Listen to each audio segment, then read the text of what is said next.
This is Jessica, and I'm going to talk about why support is a vital part of personalized professional development for teachers. When looking at this, we looked at three main categories. There was video feedback, mentoring, and implementing new skills with support. When looking at the first category of video feedback, there was two different processes that we found when doing research. The first process was implementation, video feedback, and follow-up. And with this, teachers are able to implement a certain procedure that they have learned or something that they have taken from a professional development, a new strategy, and then they can implement it into their classroom. They can put a video up, or they could have an instructional coach come and video them. And while they are doing the implementation, then they are able to go back and look at that video and get feedback, either from themselves, personal feedback is huge, or from an instructional coach, a principal, another colleague, and then they can do a follow-up and see things that they needed to change, things that they really liked. Is there certain ways to help this? Things such as that. Then the next process that we looked at using video feedback is information, demonstration, practice, and feedback. A lot of times when we all go to professional developments as teachers, we get a lot of different information, and then it's time to use it for the demonstration phase, which is great for those teachers that are doing that professional development, to show those teachers exactly what it looks like. Then those teachers get that chance to do the practice, whether that is at the professional development or even doing practice in your own classroom, and then getting feedback. That could be a video feedback or just feedback from the instructional coach. But the reason that we chose the video feedback is that it allows you to see things and allows you to critique yourself rather than just having to go back through your brain and think, what did I do during that lesson? The next category is mentoring. Mentoring is huge. It allows a chance for collaboration. With this collaboration during mentoring, the instructional coach or an actual mentor can use the time to collaborate with other teachers to allow them more an individualized professional development, whether that's a strategy that they need help with in their classroom, a new idea for implementation, things such as that.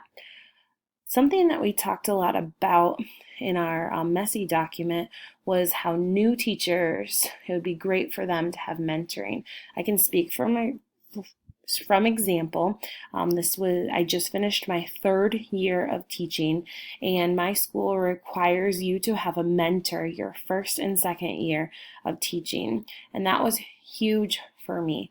I was able to have a mentor that we created a relationship with, that she was able to come in and view my teaching 4 times throughout the year, and she was able to give me different ideas along with what she saw that was working really great, able to kind of build me up when I needed those times to be built up, and also to help out in times that I wasn't rocking it.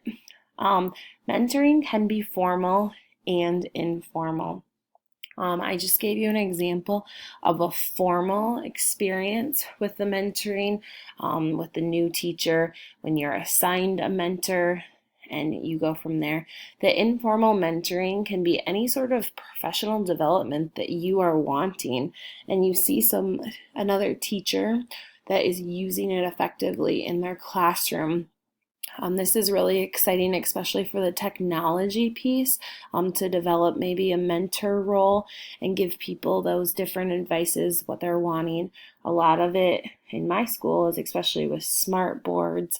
We are now have them in every single classroom, so we've been slowly getting everyone on the same page with the skills and different things that a smart board can do. And the last category is implementing new skills with support. Support is huge. I think a lot of times there is professional development and it is information overload when we attend these things.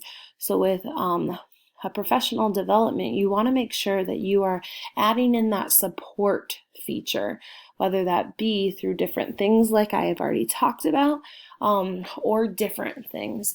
Support allows a chance for a follow-up.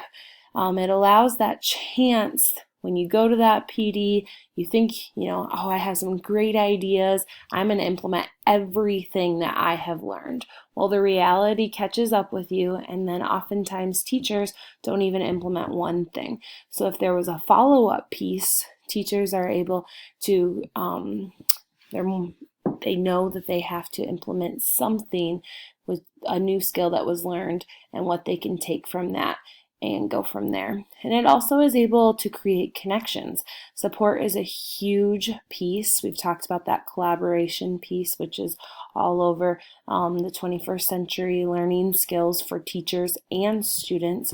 And so if we are creating those connections during our personalized development, whether that is within your building, on Twitter, or in other school districts, maybe through your area education agency or things such as that, those connections are going to give you that support to make you feel comfortable when implementing new skills into your classroom.